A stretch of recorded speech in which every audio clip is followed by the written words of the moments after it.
Welcome to 1TV news. ముందుగా headlines చూద్దాం.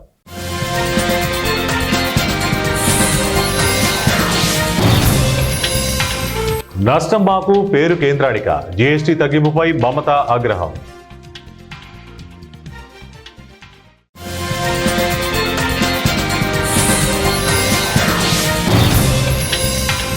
మేడారంకు CM Revanth, ఆలయ అభివృద్ధిపై సమీక్ష.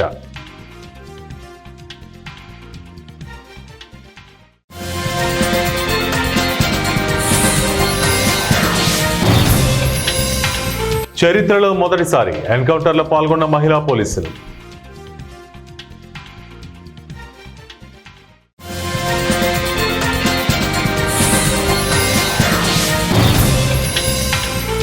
సూర్యాపేటలో బీహార్ కూలీల అరాచకం, పోలీసులను పరిగెత్తించి కొట్టారు, రాళ్లతో దాడి. జీఎస్టీ తగ్గింపు వల్ల ఆర్థిక నష్టాన్ని రాష్ట్రాలపై పడేసి తాను మాత్రం పన్నులు తగ్గించిన ఘనతను కేంద్రం కొట్టేస్తోందని పశ్చిమ బెంగాల్ ముఖ్యమంత్రి మమతా బెనర్జీ విమర్శించారు. కోల్కతాలో సోమవారం దుర్గా పూజను ప్రారంభించిన అనంతరం మమత మాట్లాడుతూ ప్రజలపై అదనపు జీఎస్టీ భారాన్ని తగ్గించాలని కోరారు. ముందుగా తానేనని చెప్పారు. ప్రతి రాష్ట్రం ఆదాయ లోటును భర్తీ చేసుకునేందుకు మార్గాలు వెతుక్కోవాల్సి ఉంటుందని మమత చెప్పారు. కొత్త జీఎస్టీ రేట్ల వల్ల పశ్చిమ బెంగాల్కు సుమారు 20,000 కోట్ల రెవెన్యూ నష్టం ఏర్పడగలదని ఆమె అంచనా వేశారు. ముఖ్యమంత్రి రేవంత్ రెడ్డి మేడారంలో పర్యటించారు. వనదేవతలకు మొక్కులు చెల్లించుకున్నారు. ఈ రోజు మేడారం చేరుకున్న ముఖ్యమంత్రికి మంత్రులు సీతక్క, అడ్డూరి లక్ష్మణ్, ఎంపీలు, ఎమ్మెల్యేలు ఘనస్వాగతం పలికారు. అనంతరం మేడారం సమ్మక్క సారాళమ్మలను దర్శించుకున్నారు. ఆపై వనదేవతలకు మొక్కులు చెల్లించుకున్నారు. మేడారం వనదేవతలకు తులాభారం వేసి 68 కేజీల బంగారం అంటే బెల్లం సమర్పించారు. మేడారం గద్దెల ప్రాంగణంలో కింద కూర్చొని మేడారం పూజారుల నుంచి ఆలయ మర్యాదలు స్వీకరించారు. అనంతరం గద్దెల ప్రాంగణంలో మార్పులపై అధికారులను సీతక్కను అడిగి తెలుసుకున్నారు. సమ్మక్క సారక్క గద్దెల ప్రాంగణం విస్తరణ, పునర్నిర్మాణం చేయనున్న పనులను ముఖ్యమంత్రి పరిశీలించారు. ఆ వివరాలను సీఎంకు మంత్రి సీతక్క, జిల్లా కలెక్టర్ స్థపతి వివరించారు. ఈ సందర్భంగా మేడారం ఆలయ విస్తరణపై అధికారులకు పలు సూచనలు చేశారు ముఖ్యమంత్రి. ఆలయ ఆవరణంలోని చెట్లను సంరక్షించుకుంటూనే విస్తరణ ప్రక్రియ కొనసాగించాలని సూచించారు. అందుకు అనుగుణంగానే ప్రణాళికలు సిద్ధం చేసుకోవాలని సీఎం రేవంత్ రెడ్డి ఆదేశించారు. సూర్యాపేట జిల్లాలో బీహార్ కూలీలు బీభత్సం చేశారు. రోడ్లపై వీళ్ల విధ్వంసం చూసి భయంతో పరుగులు తీశారు పోలీసులు. జనమైతే వణికిపోయారు. పాలకేడు మండలం జాన్పాడు డెక్కన్ సిమెంట్ ఫ్యాక్టరీ వద్ద జరిగిన ఈ ఘటన సంచలనంగా మారింది. 2025 సెప్టెంబర్ 22వ తేదీ ఉదయం జరిగిన ఈ ఘటన పూర్తి వివరాలు ఇలా ఉన్నాయి. సూర్యాపేట జిల్లా పాలకేడులో డెక్కన్ సిమెంట్ ఫ్యాక్టరీ ఉంది. ఈ ఫ్యాక్టరీలో చాలా మంది బీహార్ కూలీలు పనిచేస్తున్నారు. ఇటీవల ఫ్యాక్టరీలో పనిచేస్తున్న బీహార్ రాష్ట్రానికి చెందిన ఓ కార్మికుడు ప్రమాదవశాత్తు చనిపోయాడు. బాధిత కుటుంబానికి నష్టపరిహారం ఇస్తామని యాజమాన్యం అప్పట్లో ప్రకటించింది. రోజులు గడుస్తున్న బాధిత కుటుంబానికి నష్టపరిహారం ఇవ్వకపోవడంతో బీహార్ రాష్ట్రానికి చెందిన కూలీలు అందరూ సెప్టెంబర్ 22వ తేదీ సోమవారం ఉదయం ఫ్యాక్టరీ ఆఫీస్కు వచ్చారు. నష్టపరిహారం విషయంలో మేనేజ్మెంట్ నుంచి ఎలాంటి క్లారిటీ రాకపోవడంతో బీహార్ కూలీలందరూ ఒక్కసారిగా ఆగ్రహంతో ఊగిపోయారు. ఫ్యాక్టరీ ఆఫీస్ ధ్వంసం చేశారు. అద్దాలు పగలగొట్టారు. ఆఫీస్ మొత్తాన్ని ధ్వంసం చేశారు. విషయం తెలిసి ఫ్యాక్టరీకి వచ్చిన పోలీసులపైన తిరగబడ్డారు బీహార్ కూలీలు. ఫ్యాక్టరీ ఆవరణంలో అరాచకం చేశారు. పరిస్థితి చక్కదిద్దడానికి ప్రయత్నించిన పోలీసులను తరిమి కొట్టారు. ఓ పోలీస్ కానిస్టేబుల్ను కూలీలు పరిగెత్తించి మరీ కొట్టారు. పోలీసు జీపుపై రాళ్లు రువ్వారు. ఫ్యాక్టరీ ఆఫీస్ పైన రాళ్లు రువ్వారు. అడ్డొచ్చిన అందరినీ కొట్టారు. పోలీసు వాహనాన్ని ధ్వంసం చేయడంతో పాటు రాళ్లతో విచక్షణ రాహిత్యంగా దాడికి దిగారు. హోంగార్డుకు గాయాలయ్యాయి. ఈ పరిణామాలతో డెక్కన్ సిమెంట్ ఫ్యాక్టరీ ఆవరణంలో హైటెన్షన్ నెలకొంది. ఉత్తరప్రదేశ్ చరిత్రలో మొదటిసారి మహిళా పోలీసులు ఎన్కౌంటర్లో పాల్గొన్నారు. ఓ రౌడీ షీటర్ను అరెస్టు చేశారు. అసిస్టెంట్ కమిషనర్ ఆఫ్ పోలీస్ నందగ్రామ్ ఉపాసన పాండే తెలిపిన వివరాల మేరకు సోమవారం రాత్రి కొంతమంది మహిళా పోలీసులు లోహియా నగర్ పెట్రోలింగ్ చేస్తూ ఉన్నారు. ఈ నేపథ్యంలో జితేంద్ర కుమార్ అనే హిస్టరీ షీటర్ స్కూటీ మీద వారికి ఎదురుగా వచ్చాడు. స్కూటీ ఆపాలంటూ పోలీసులు అతడికి సిగ్నల్ ఇచ్చారు. అయితే జితేంద్ర స్కూటీ వెనక్కి తిప్పి పరుగులు తీశారు. కొద్ది దూరం వెళ్లిన తర్వాత స్కూటీ స్కిడ్ అయింది. అతడు స్కూటీ మీద నుంచి కిందకు జారిపడ్డాడు. పోలీసులు జితేంద్ర దగ్గరికి వెళ్లేందుకు ప్రయత్నించారు. ఇది గమనించిన అతడు రెచ్చిపోయాడు. పోలీసులపై తన దగ్గర ఉన్న తుపాకీతో కాల్పులకు తెగబడ్డాడు. ఈ నేపథ్యంలో మహిళా పోలీసులు కూడా ఫైరింగ్ మొదలుపెట్టారు. ఈ ఎన్కౌంటర్లో జితేంద్ర కాలికి బుల్లెట్ తగిలింది. అతడు నేలపై కుప్పకూలిపోయాడు. చేతిలోని తుపాకీ దూరంగా పడిపోయింది. పోలీసులు పరుగున వెళ్లి అతన్ని అదుపులోకి తీసుకున్నారు. వాసవి క్లబ్ అధ్యక్షులు అనుమల శెట్టి సిద్ధయ్య, వనితా క్లబ్ అధ్యక్షురాలు చింతకుంట ధనలక్ష్మి ఆధ్వర్యంలో పలువురు దాతల సహకారంతో ఆర్టీసీ ప్రాంగణంలో ఉన్న అనాథ వృద్ధులకు, యాచకులకు సుమారు 50 మందికి పైగా దుప్పట్లు వితరణ కార్యక్రమాన్ని బాలాజీ గ్రూప్ ఎండి, మాజీ ఆర్యవైశ్య సంఘం అధ్యక్షులు కెవి సుబ్బారావు దుప్పట్లు వితరణ కార్యక్రమం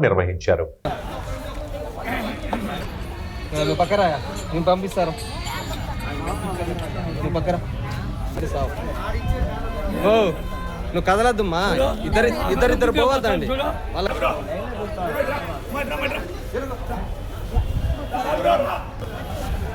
2 నిమిషాలు ఈ నుంచి లైన్లో వస్తారు తీసుకుని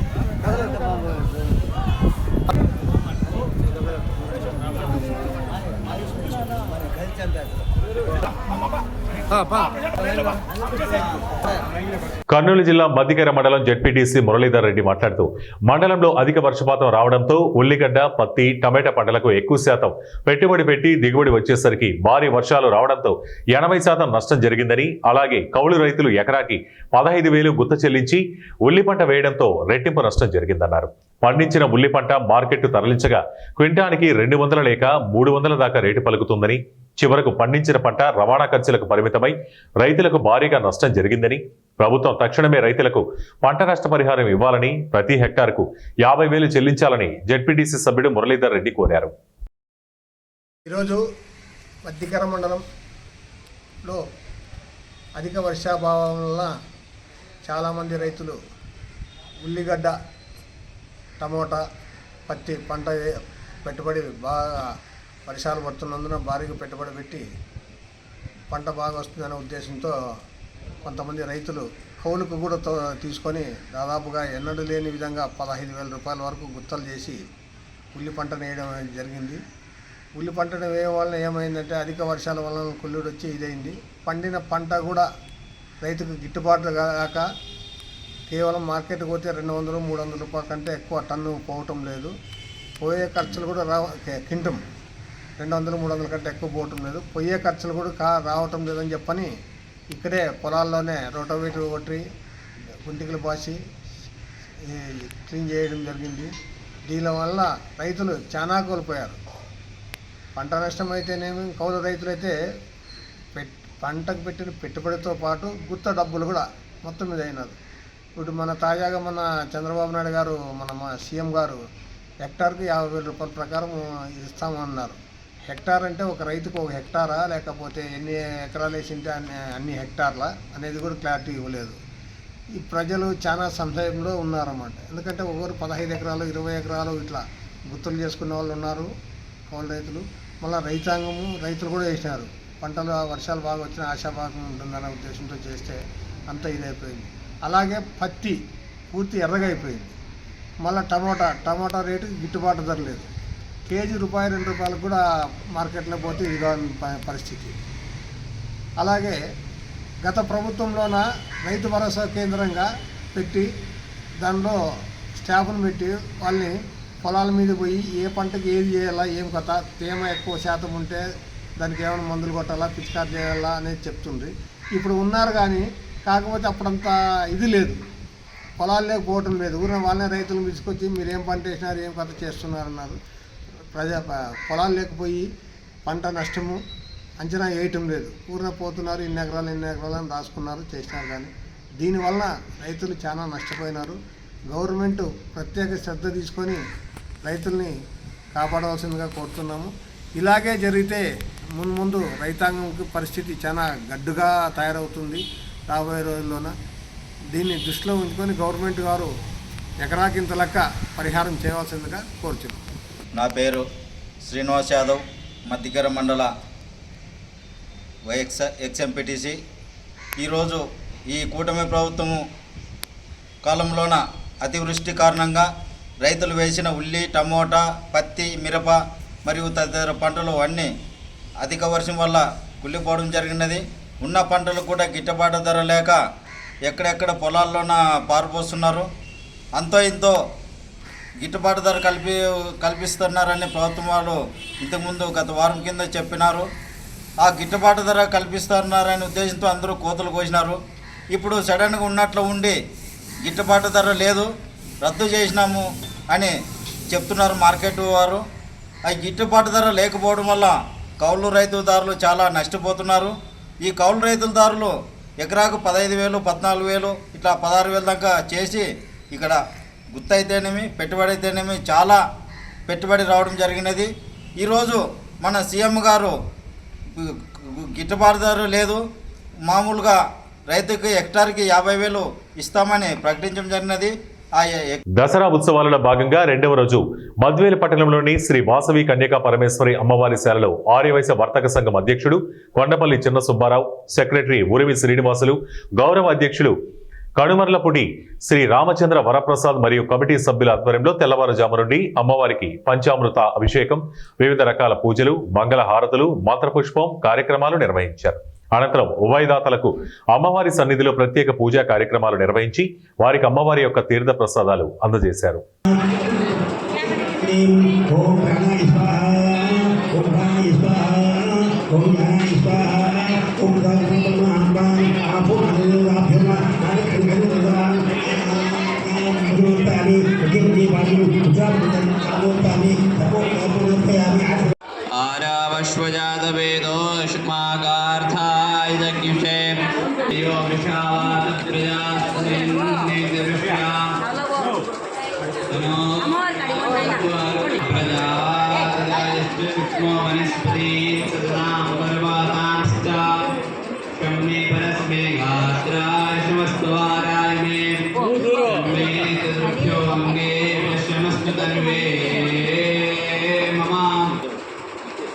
ఇచ్చిన కూడా చూడండి ప్రజలు అది ప్రజలు చూసేందుకు కాదులే మామ ఈ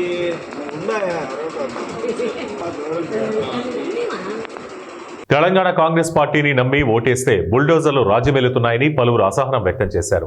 పెద్దపల్లి జిల్లా గోదావరిఖనిలో పట్టణ పూర్వ వైభవం పేర పేదల ఇళ్లు కూలగొడుతున్నారని బాధితులు లబోదిబోమంటున్నారు. ఎలాంటి ముందస్తు సమాచారం ఇవ్వకుండా కార్పొరేషన్ అధికారులు బుల్డోజర్లతో వ్యాపార సముదాయాలను మట్టుబెడుతున్నారని వారు అధికారులతో గొడవ పడ్డారు. ఉన్నత విద్య ఉన్నా ఉద్యోగం రాక సెల్ఫ్ ఎంప్లాయ్మెంట్ చేసుకుంటున్న తమపై స్థానిక ఎమ్మెల్యే రాజ్ ఠాకూర్ బుల్డోజర్లను ప్రయోగిస్తున్నారని వారు ఆవేదన వ్యక్తం చేశారు. రోడ్డు మీద మాకు నోటీస్ లేకుండా వితౌట్ పర్మిషన్ తోటి ఏం తీయకుండా కరెంటు పోల్ కూడా తీయకుండా మధ్యలో అండర్ గ్రౌండ్ డ్రైనేజ్ కూడా ఉంది, అది కూడా ముట్టుకోకుండా డైరెక్ట్గా మేము వచ్చినటువంటి మా జీవనోపాధి వీళ్ళు మట్టి జల్లకి మొత్తం గుల్లగొడతా ఉన్నారు వీళ్ళు. ఇది కొంచెం ఆపి మాకు న్యాయం చేయాలి. ఇంకో విధంగా ఏంటంటే అండర్ గ్రౌండ్ డ్రైనేజ్ తీయలేదు, పోళ్ళు ఎక్కడెక్కడ పోళ్ళు అట్లే ఉన్నాయి. ఉత్తగా తవ్వి అక్కడ వదిలిపెట్టిపోతే మేము ఎట్లా బతకాలి? మేము రోడ్డు మీద 500-600 కుటుంబాలు బతుకుతున్నాయి. నేను డబుల్ పీజీ చదువుకున్నాను. నేను MA economics, MA psychology, BLLB చదువుకున్నది. నాకు ఎంప్లాయ్మెంట్ లేక ఒక రూమ్ తీసుకొని మీసేవ పెట్టుకొని ఆన్లైన్లో నడుచుకుంటే ఈవినింగ్ ఒక స్నాక్స్ పెట్టుకొని బతుకుతున్నా. ఇప్పుడు అది కూడా గొల్లగొడతా. నేను ఎక్కడ పోయి బతకాలి, ఎట్లా బతకాలి నేను? అంటే ఇవన్నీ తెలియదక్క పనులు కాదా? తెలియతోటి అన్నీ ఆలోచించి అండర్ గ్రౌండ్ డ్రైనేజీ పోలని తీసిన తర్వాత మీరు చేయండి. ఈ పని చేయకుండా తీయకుండా ఇట్లా ఉత్తర కూలగొట్టిపోతే మేము ఎట్లా బతకాలి? మేము ఒకే దేశం ఒకే పన్ను విధానం కావాలంటే పెట్రోల్, డీజిల్ కూడా జీఎస్టీలోకి రావాలని మాజీ మంత్రి జీవన్ రెడ్డి డిమాండ్ చేశారు. జగిత్యాలలో మాజీ మంత్రి జీవన్ రెడ్డి మీడియా సమావేశం నిర్వహించారు. ఈ సందర్భంగా ఆయన మాట్లాడుతూ యూపీఏ కాలంలో వ్యాట్ వినియోగదారులపై భారం తగ్గించేలా అమలు చేశామని గుర్తు చేశారు. ఎన్డీఏ ప్రభుత్వం 2017లో జీఎస్టీని రాష్ట్ర, కేంద్రాల ఆదాయ వనరుల కోసమే వినియోగించుకుందని విమర్శించారు. బెటర్ లెట్ దెన్ నెవర్ తగ్గింపులు చేయటం అంటే గతంలో అధిక భారం వేసిందనే అంగీకారమని ఎద్దేవా చేశారు. షాపుల్లో ఓల్డ్ స్టాక్, న్యూ స్టాక్ తేడా చూపించాలని, జిల్లా యంత్రాంగం పర్యవేక్షణ చేయాలని సూచించారు. పెట్రోల్ ధర ట్యాక్స్ ముందు 56, అమ్మకాలకి వచ్చేసరికి 100 దాటుతోందని, కేంద్ర, రాష్ట్ర పన్నులు 54% వరకు పెరుగుతున్నాయని వివరించారు. పొగాకు కంటే పెట్రోల్, డీజిల్ పన్నులు ఎక్కువని వ్యాఖ్యానించారు. నిత్యావసరాల ధరలపై పెట్రోల్, డీజిల్ పన్నుల ప్రభావం ఉందని గుర్తు చేశారు. సంబంధించి అప్పుడు యూపీఏ ప్రభుత్వం ఈ పన్ను విధానాన్ని సరళీకృతం చేయాలి, వినియోగదారులపై ఏదైతుందో పన్ను భారం తగ్గింపు చేయబడే విధంగా ఉండాలని చెప్పనే భావనతోని ఈ జిఎస్టీ విధానాన్ని రూపొందించడం జరిగింది. సరే, తదుపరి 2014లో అధికారానికి వచ్చిన ఎన్డీఏ ప్రభుత్వం అంటే బేసిక్గా ఏ లక్ష్యంతోనైతే జిఎస్టీ విధానాన్ని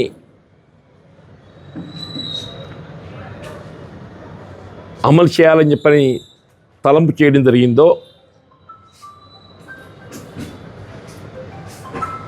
దానికి అనుగుణంగా పన్ను విధానం సరళీకృతం చేయబడి వినియోగదారులపై పన్నుల భారం తగ్గే విధంగా ఉండడానికి ఉపయోగపడుతుందని భావించిన జిఎస్టీ ఇప్పుడు ఏదైతే మారిన పన్ను విధానం 22 సెప్టెంబర్ మనకు దేవి నవరాత్రుల ఆరంభంకి వెళ్ళి మనం ఇది అమలు తేవాలని చెప్పి సంకల్పించిండ్రో ఈ స్లాబ్ అనేది ఏదైతే ఉందో ఇది ఓల్డ్ స్టాక్ న్యూ స్టాక్ అని చెప్పని ఈ షాప్ కీపర్స్ ఏ పన్ను వసూలు చేస్తున్నా కూడా తెలుస్తలేదే. షాప్ కీపర్స్ ఏదైతే ఉందో వాళ్ళు సెల్లింగ్ ది గూడ్సే old stock new stock. Old stock అనే వరకు మనకి ఏమర్థం అవుతుంది? ఇప్పుడు మీ షాప్కి పోయినామంటే we feel it's a new stock. ఇవాళ 22కి వెళ్ళి ఏదైతే కొత్త పన్ను విధానం అమలు చేయబడుతుంది కాబట్టి ఏదైతే ఆటోమేటిక్గా ఆ ప్రైస్ వీళ్ళు పాత పన్ను విధానం మళ్ళీ వీళ్ళు అమలు చేసే దాన్ని అరికట్టాలి. అందుకోసమే నేను జిల్లా కలెక్టర్ విజ్ఞప్తి చేస్తున్నా, ప్రతి వ్యాపార కేంద్రం ఏదైనా కానీ ఈ సేల్ పన్ను ఏ స్లాబ్లో వస్తుంది, గతంలో ఏ ప్రైస్ ఉండే, ఇప్పుడు ఏ ప్రైస్, ఆ వ్యత్యాసం ఏదైతే ఉందో వినియోగదారునికి తెలిసి రావాలి. ఒకే దేశం ఒకే పన్ను విధానం దాన్ని జిఎస్టీలో చేర్చి 18% స్లాబ్లో దాన్ని చేర్చగలిగినట్టయితే మీ రాష్ట్రాలకు 60% ఇవ్వండి. ఎందుకంటే రాష్ట్రాలకు వేరే ఇతరత్ర ఆదాయాలు లేవు, రాష్ట్రాలకు ఇతరత్ర ఆదాయాలు లేవు. కాబట్టి ఏదైతే ఉన్నదో మీరు జిఎస్టీలో ఇంతవరకు 50 ఏదైతే ఉందో దాన్ని రాష్ట్రాలకు 60%, కేంద్రం 40% పరిమితమయ్యే విధంగా ఏదైతే ఉందో మార్పు చేసి రాష్ట్రాలను స్వయం సమృద్ధి వాళ్ళు కలిగే విధంగా తోడ్పడాలని చెప్పని కోరుతున్నా. ఖమ్మం జిల్లా కొణిజర్ల మండలం దుద్దేపూడి గ్రామ రెవెన్యూ పరిధిలోని 70వ సర్వే నెంబర్ చెరుకుపల్లి పద్మావతి రైతు పొలంలో రాంబాబు అనే వ్యక్తి అక్రమంగా మట్టి తోలకాలు చేశారని బాధితురాలు కుటుంబ సభ్యులు పంట చేను వద్ద నిరసన చేపట్టారు. అక్రమంగా మట్టి తవ్వకాలు జరిపిన రాంబాబు అనే వ్యక్తిపై చర్యలు తీసుకోవాలని బాధితురాలి కుటుంబ సభ్యులు కొణిజర్ల పోలీస్ స్టేషన్లో ఫిర్యాదు చేశారు. ఈ సందర్భంగా బాధితురాలి కుటుంబ సభ్యులు మాట్లాడుతూ దుద్దేపూడి గ్రామానికి చెందిన రాంబాబు అనే వ్యక్తి రాత్రి సమయంలో పంట చేనులో ఉన్న మట్టిని అక్రమంగా జేసీబీ ట్రాక్టర్లతో తరలించారని తెలిపారు. గత 50 సంవత్సరాలుగా ఆ భూమిలో పంట సాగు చేసుకుంటున్నామని, అక్రమంగా మట్టి త్రవ్వకాలు జరిపిన రాంబాబుపై క్రిమినల్ కేసు నమోదు చేసి తమకు న్యాయం చేయాలని వారు డిమాండ్ చేశారు. పేరు నరసింహారావు, కొంజర్ల మండలం దిద్దుపూడి గ్రామంలో రెవెన్యూ కిందకు వస్తున్నటువంటి ఈ మా బావగారైన చెరుకుమల్లి సైదులు 70వ సర్వే నెంబర్లో వీళ్ళు చెరుకుమల్లి రాము అనే వ్యక్తి ఒక 2 సంవత్సరాలుగా చాలా ఇబ్బంది పెట్టుకుంటా మమ్మల్ని మానసికంగా చాలా ఇబ్బందులు పెట్టుకుంటా ఈ రెవెన్యూ 70 సర్వే నెంబర్లో గల దాంట్లో అక్రమంగా మాకు తెలియకుండా అర్ధరాత్రి వచ్చేసి మొత్తం తోలకాలు మట్టి తోలకాలు ఒక 300 నుంచి 500 టిప్పుల వరకు మొత్తం తోలారు. మాకు ఎట్లయినా కఠిన చర్యలు తీసుకొని మాకు న్యాయం జరిగేటట్లు చేయాలి అని నేను ఈ న్యాయం జరగాలి అని కలెక్టర్ గారిని ఈ జిల్లా రెవెన్యూ ఎవరైతే ఈ రెవెన్యూ దేని కింద అయితే కొంజర్ల రెవెన్యూ కిందకు వస్తుంది కాబట్టి కఠిన చర్యలు ఎంఆర్ఓ గారు అయితే వీళ్ళందరినీ తీసుకొని మాకు న్యాయం జరిగేటట్లు మేము మా తరపున మేము చెరుకుమల్లి సైదులు ఇది మా నాన్నగారి వారసత్వంగా ఈ భూమి నాకు సంక్రమించింది. ఇది సర్వే నాకు ఈ భూమి మా నాన్నగారి వారసత్వంగా నాకు సంక్రమించింది. ఈ భూమి సర్వే నెంబర్ ఈ భూమి ఖమ్మం జిల్లా కొంజర్ల మండలం దిద్దుపూడి గ్రామంలో 70వ సర్వే నెంబర్లో నాకు 2 ఎకరాల 2 గుంటల భూమి ఉంది. ఈ సర్వే నెంబర్లో నాకు తెలియకుండా అర్ధరాత్రి చెరుకుమల్లి రాము వాళ్ళ అనుచరులు అక్రమంగా మట్టి తవ్వి నా పొలాన్ని చిరాకు చేసి గోతులు పెట్టి ఇబ్బంది పెట్టారు, చాలా ఇబ్బంది పెట్టారు.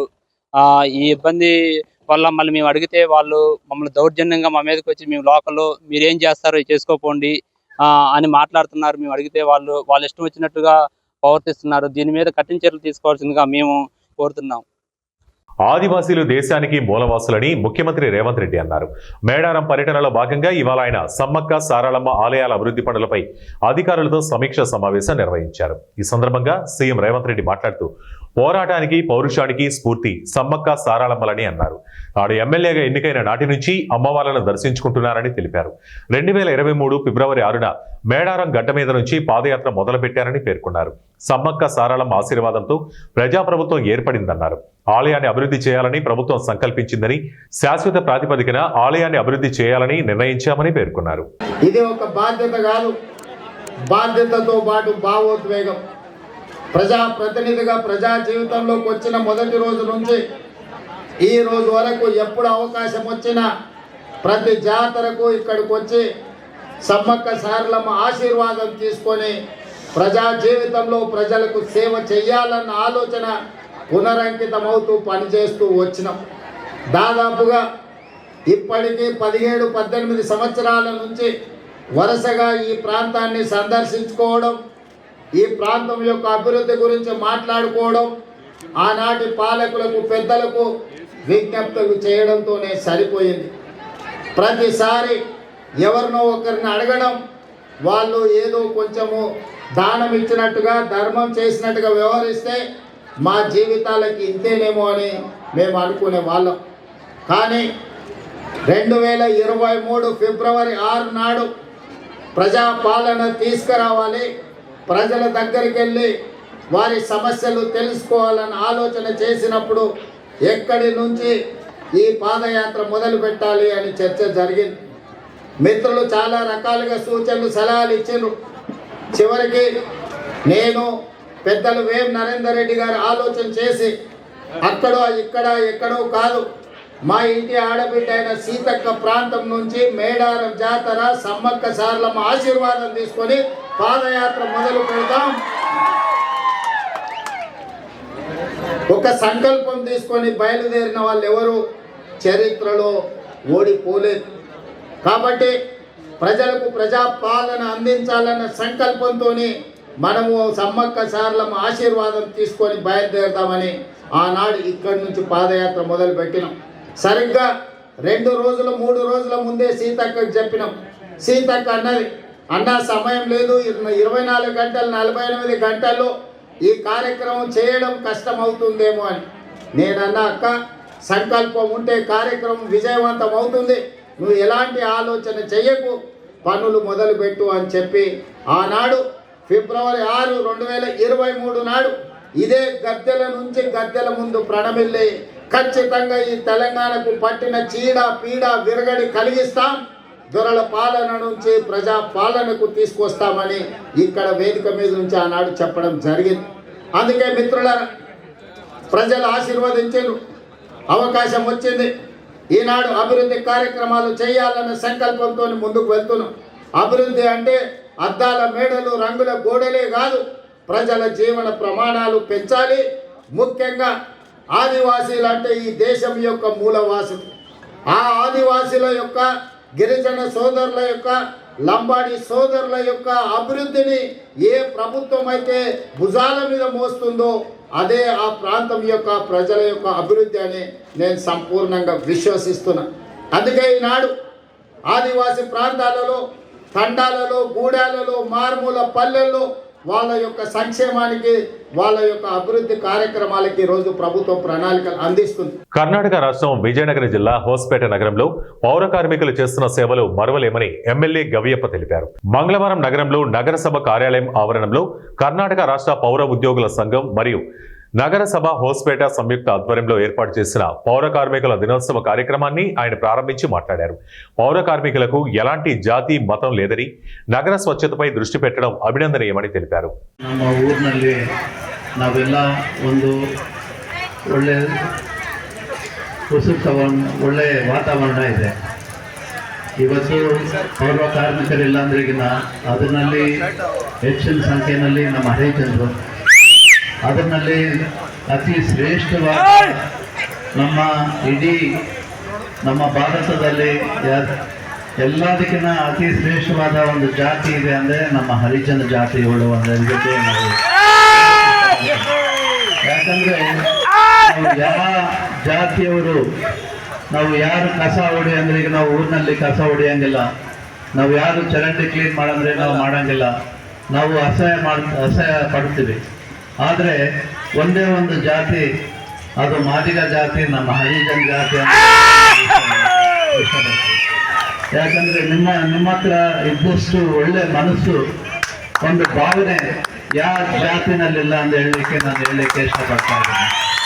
ಹಾಗಾಗಿ ಎಲ್ಲ ತಾವು ಏನು ನಮ್ಮ ಊರಿಗೆ ಕೊಡ್ತಾ ಇದ್ದೀರಿ, ಒಂದು ಸುರಕ್ಷತೆ ಆಗಲಿ, ಒಂದು ಸ್ವಚ್ಛತೆ ಆಗಲಿ, ನೀವು ಮಾಡ್ತಾ ಇರೋದು ನೀವು. వార్తలు ముగించే ముందు ముఖ్యాంశాలు మరోసారి.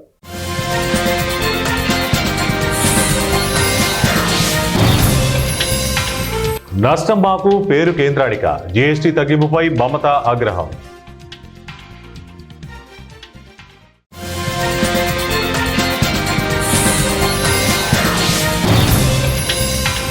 మేడారంకు సీఎం రేవంత్, ఆలయ అభివృద్ధిపై సమీక్ష.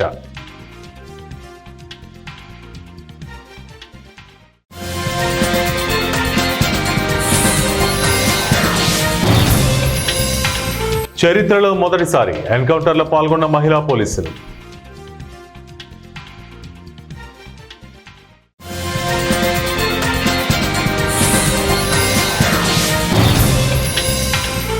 సూర్యాపేటలో బీహార్ కూలీల అరాచకం, పోలీసులను పరిగెత్తించి కొట్టారు, రాళ్లతో దాడి. ఇవే ఇప్పటివరకున్న బులెటిన్ అప్డేట్స్. మరిన్ని అప్డేట్స్ కోసం చూస్తూనే ఉండండి 1 టీవీ న్యూస్.